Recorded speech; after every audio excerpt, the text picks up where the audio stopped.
Yeah, when Charles Edubuahin, when Anas did the story about Charles Edubuahin's involvement in something that was potentially criminal, he sacked him. When the guy didn't resign, he sacked him. But you hold on for me. Let me come to Sule.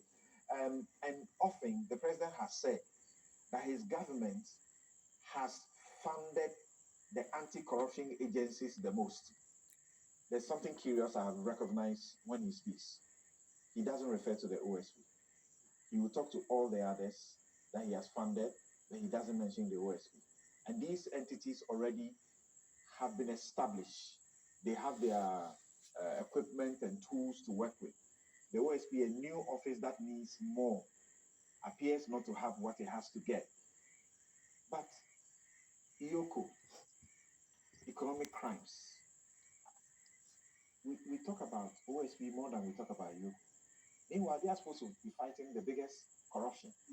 The Attorney General's Department, they are actually an anti-corruption organization because all the crimes about corruption, that's their job. EOCO, they have some limitation.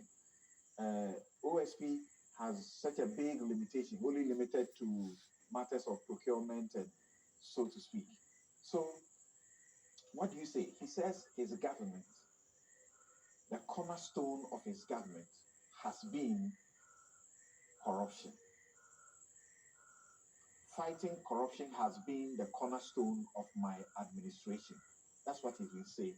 And guess what? He was saying this at the event to commission the Law House. Magnificent edifice for the Attorney General to help them to do this job of fighting corruption.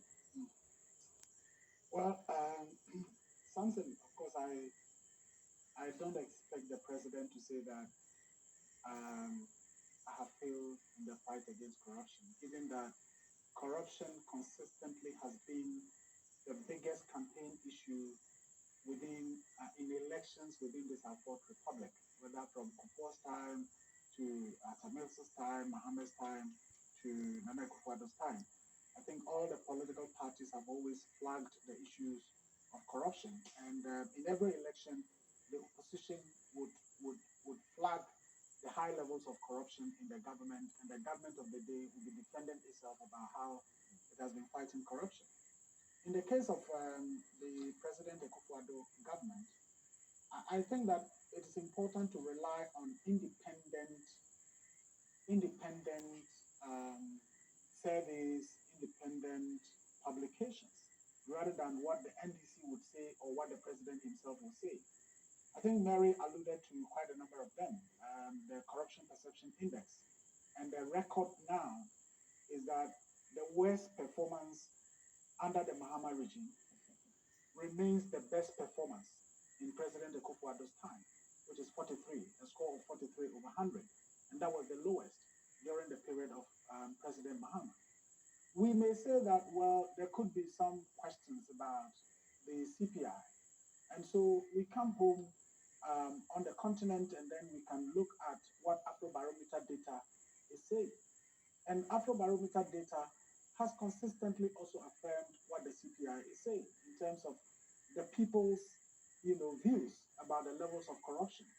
In 2016, for example, when Afrobarometer did a publication, 2017, the first year of the government, it was said that 6 out of 10 were saying that, in terms of corruption, the government is doing fairly well or well. And only at that time, just about 1 in 10 would say that the government was not doing well. Down to 2022, and the trend has changed. 85%, and that's almost 9 out of 10 are saying that the government is doing very badly when it comes to corruption. It doesn't end there. They proceed to look at what are the institutions that you see as the most corrupt. They put the Ghana Police Service on number 1, and quite significantly, the Office of the President as number 2, in terms of the institutions that they perceive to be corrupt. And then you come to Parliament. Honorable Hussein is a former workplace. And then judges and magistrates follow next. And so you look at it, and apart from the police, all the 3 arms of government are perceived by the people to be very corrupt or doing badly when it comes to corruption. But for me, what is significant is that take out the police and then look at only the three arms of government. And the people of Ghana are saying that the number one place is the office of the president. And for me, that is quite bad enough. Asante, my point is this whole thing about clearing agents. Why did we get to that point? Because I would assume that if you are a leader and you say you want to fight corruption, the fighting against corruption is not a job of the president. Really. Why is the police there? Yoko is there. Sraj is there. The NIB is there. All the investigative bodies are there.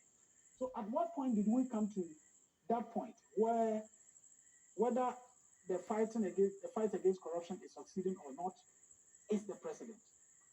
And I think that the president, by his conduct, by his pronouncements, and of course by his actions, obvious and those that people know, realize that or came to the point where people feel, well, even if the president is not involved or the president is the police that is investigating or the attorney general or Yoko or whatever, there is some implications when it comes to the president's attitude and his conduct. So, for example, you look at SML, the recent SML case. You commission an audit. The audit comes, and clearly, there are a series of procurement infractions. The audit says performance was even not satisfactory. Partial fulfillment of this, partial fulfillment of that, and so on and so forth. I think that the president should be questioning, but who was there who was awarding these contracts without PPA approval for 6 times? Of course, if it involves the Ministry of Finance. Without PPA approval for 3 times or 6? No, if you look at it, no, you check the report. Check the report. No, I remember 3 occasions. Yes. And on all these 3 occasions, yes, they were actually under the name SME. Yes. Then they went and changed